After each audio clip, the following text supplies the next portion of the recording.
श्रीगौरी वक्त्रपद्मार्का श्रीविघ्नेशा गजानना उत्तिष्ठ सुरसम्पूज्या त्रैलोक्यं पालनं कुरु।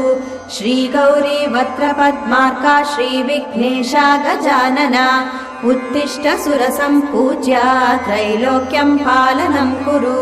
उत्तिष्ठोत्तिष्ठ हेरम्बा उत्तिष्ठ गणनायका उत्तिष्ठ करुणापूर्णा भक्तानां भाग्यदायका। उत्तिष्ठोत्तिष्ठ हेरम्बा उत्तिष्ठ गणनायका उत्तिष्ठ करुणापूर्णा भक्तानां भाग्यदायका। श्रीयाकुवाहन शिवात्मज दिव्यगात्रा श्रीभिन्नदन्तधनुजान्तक सूक्ष्मनेत्रा सर्वार्ति दुःख शमना फणिराजसूत्रा देवा गणेश्वर विभो तव सुप्रभातम्। श्रीयाकुवाहन शिवात्मज